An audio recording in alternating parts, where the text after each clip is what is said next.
hurt people will hurt people. Some people are so addicted to their hurt and their pain, they thrive in it. They can't issue you an apology because nobody ever apologized to them. Hey y'all, welcome to another video. So today's message is, you don't need their apology, leave with grace. People often hold on to unforgiveness because the other party hasn't issued them an apology. But I come to you today to let you know, you don't need the apology. You do not need their apology to move on. You do not need their apology to forgive them.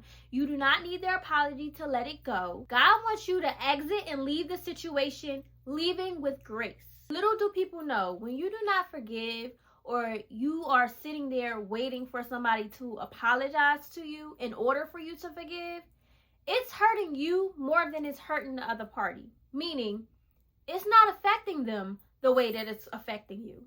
They might have let it go. They might not even care what they did, how they hurt you, what they did and didn't do to you. But because you're a child of God, God doesn't need you holding on to something you're not meant to carry. So you waiting for an apology, baby, you'll be sitting there waiting until the end of time, because some people just don't know how to apologize. Some people just don't care enough to apologize. And some people just don't care what they've done to you either. When you are dealing with broken people and somebody has hurt you, somebody has done you wrong, a lot of it comes from something that's deep hidden within them that caused them to do what they've done to you. They can't issue you an apology because nobody ever apologized to them. They can't issue you an apology because the people who have hurt them are moving on with their life carelessly. So that caused something in them to die. Because somebody bled on them, they are now cut and they then have hurt you. Hurt people hurt people. When you are dealing with broken people, the root of their demise stemmed from something that has occurred to them in their life. It could be due to their upbringing. Maybe they were raised in a family where they weren't loved. There was no love in the house. It was very toxic. They seen abuse. They seen neglect. They've been neglected. They've been abused. They've been hurt. They've been betrayed because they do not know how to overcome that hurt, that pain, and surrender it to God. It travels with them into their teenage years, into their adulthood. And then when they meet you and come across you, because they have not healed from that unresolved trauma and pain and hurt and betrayal, they now push it onto you. They now project it onto you. They now hurt you because what is deeply hidden within them, what's deeply rooted within them, what they witnessed, what they seen. When people's lens aren't clean and they only see what they've been through and they only see what has happened to them, that's all they see. So anything outside of that, they can't see. So they can't see that they done you wrong. They can't see that they hurt you because they don't even have a clear revelation of who God is. And if they don't have a clear revelation of who God is, they do not have a clear revelation of who they are and what's deeply hidden within them. And if they weren't raised in a home with love and raised in a home that had morals and values, they're not going to know. Broken people can only see from the lens of being broke. Imagine having glasses on and the glasses are broke. What can you see? You can't see anything clearly. In fact, you might not see anything at all, depending on how cracked and broken it is. And because you are a child of God, He wants you to change your lens and not walk around with broken lens like them and see things from God's lens. He doesn't want you to go around storing up unforgiveness, storing up bitterness, storing up hatred. How can you walk in your purpose with that? When you are carrying things that you are not meant to carry, you will not be able to walk your purpose right. You will not be able to see clearly. You will not be able to go forth and produce what God is asking you and needs you to produce because you're not going to be seeing things right, nor are you going to be a good steward over what He has given you. And it's going to lead to nothing but self-sabotage, destruction, and chaos. When you hold on to that resentment, that hatred, that bitterness, that unforgiveness, what people don't know is that births something in you. Everything that is birthed has to come out, has to be released. You're going to release that bitterness, that hatred, that envy, that unforgiveness. You're going to release it in some type of way, whether that looks like trust issues, whether that be anger, whether it be wrath, self-sabotaging relationships and friendships. It will produce something in you, and none of it will contain the fruits of the Spirit. That is why God wants you to exchange that unforgiveness with His word and lay it at His feet so He can then replace it with the fruits of the Spirit, instead of you exchanging it with the person who has hurt you. Little do you guys know, we exchange energies. Whenever we are around certain people or in certain environments, there's an exchange going on. So if somebody has hurt you, remember I said somebody had to hurt them, and then they exchange that onto them, and then they meet you, and then it tries to come onto you. Those spirits will try to jump, and if it jumps on you, now you become hurt, you become bitter, you become angry, you become reckless, and God don't want that for you. God wants to replace it with joy, happiness, kindness, grace, love. With that pain and hurt, you will then produce perseverance, which will give you strength, and then you then have wisdom to overcome it, and you know how to handle people who have hurt you, and you won't be sitting there years down the line holding on to that unforgiveness, holding on to that bitterness, holding on to that hatred because they haven't apologized. I hear it all the time. People say, I can't forgive them, I can't let it go until they apologize. So you mean to tell me you're going to let them stop your blessings? You mean to tell me you're not going to let it go because you're waiting for them to give you something that they may never give you a day in your life? It may never come. The apology may never come. And guess what? Even if they did apologize, it probably won't even be sincere. They probably will only apologize because they think it's the right thing to do, or they give you one of them, here you go, apologies. You don't want that. And a lot of people who sit up there and will apologize to you, they probably will do it over again. They probably will do the same thing again. Why? Because we're all sinful in nature, and not everybody learns from their mistakes. Everybody who apologizes, they're not even really sorry. They have to be taught the lesson behind what they've done, which only God can work it out for them if they even allow God in to help them. So you can't force somebody to give you something if they really don't mean it. You can't force them to give you an apology if they really don't see the wrong in what they've done. Now, granted, yes, some people who do apologize, it is sincere. But a lot of the times, if you got to force it out of them, if you got to keep replaying what they've done, if you got to keep telling them what they've done, they meant what they did, and they don't care. I know that's harsh, but that's the times we're living in. That's the world we live in. A lot of people just don't care because they feel like nobody ever cared for them.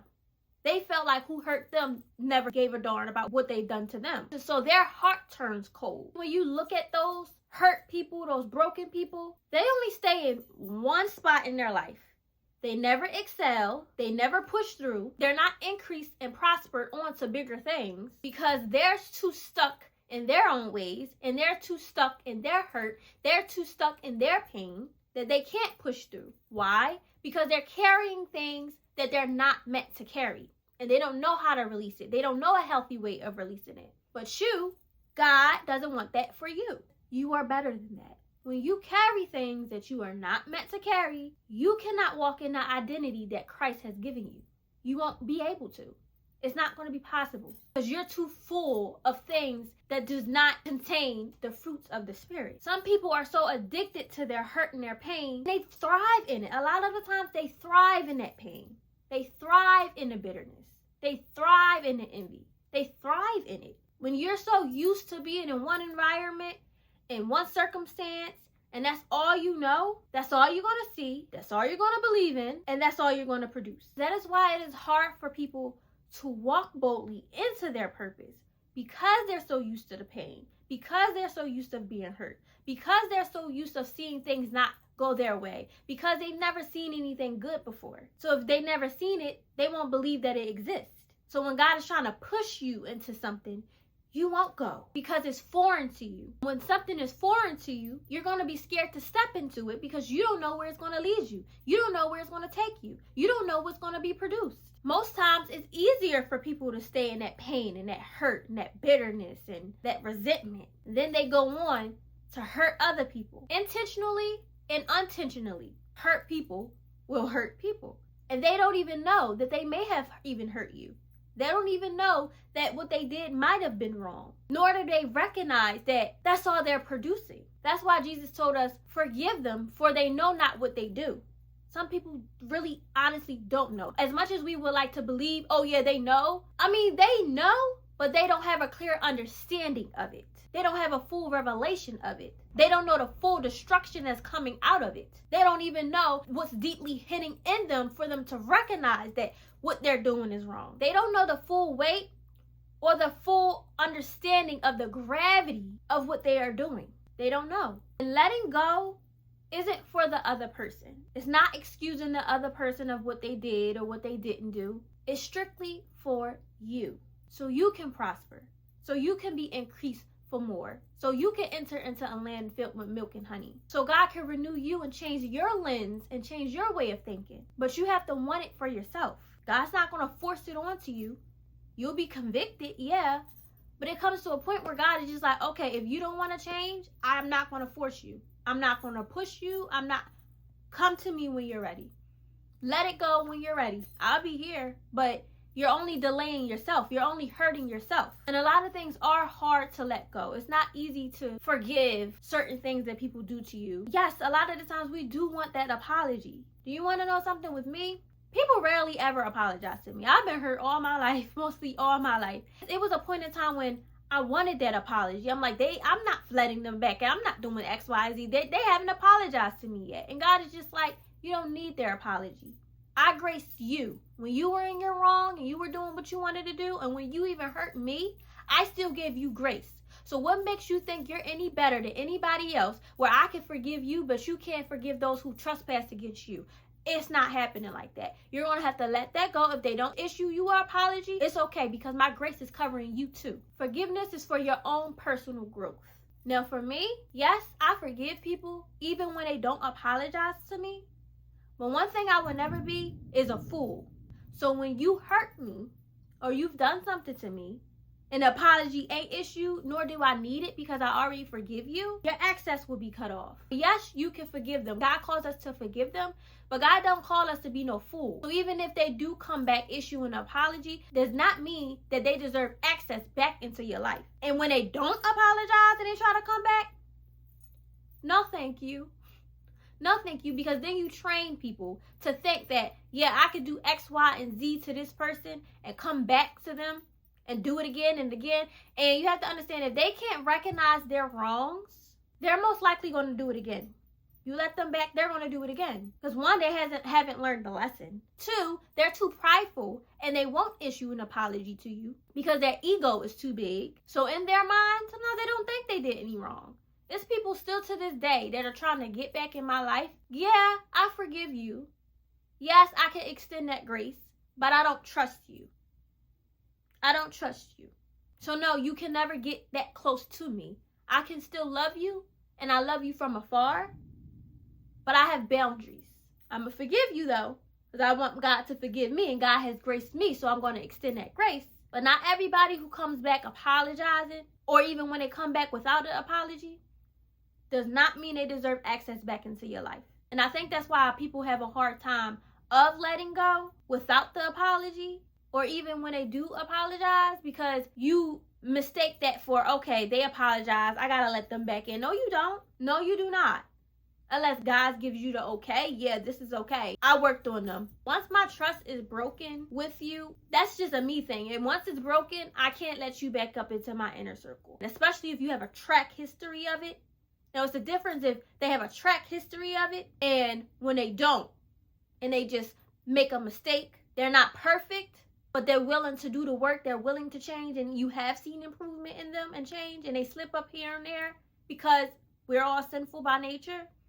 And one who's just a chronic messer-upper. Like, you're always, you have a track history of it, and you don't produce no good fruit, baby. Stay where you at. And I also want to end the video by saying this. When you forgive without the apology from the other party, that is also showing God that you trust him. You trust God enough to know that justice will be served. You trust God enough to know that he's seeing your pain and he will work it out for your good.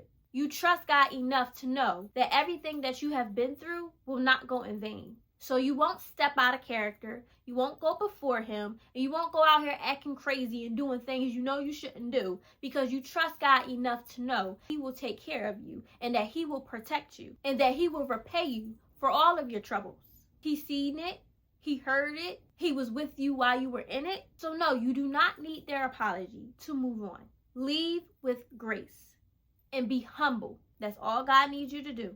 And watch how God starts moving on your behalf. The easier you get that through your head, that everybody who hurt you, they don't need to issue you an apology in order for you to move on, the faster you'll start seeing spiritual growth within yourself. You'll see God working in you. He'll start revealing things to you, even about the other party, what's hidden within them. And it'll make it easier for you to move on. Because you know what they're battling. You know what they're going through. You know what they've been through. Not to excuse them for what they've done to you, but for you to see things the way God sees it. So don't be like them, because we can't spend too much time worrying about them and when they're going to get handled and when they're going to change it. That's none of our concern. Our concern is focused on our relationship with God, growing our spiritual relationship with God, walking in our purpose, letting go of things that does not serve us, letting go of things that we're not meant to carry, and not sitting there waiting for an apology. You don't need it. And that's all that I have for today, you guys. Make sure you guys like, comment, and subscribe, and stay tuned for my next video.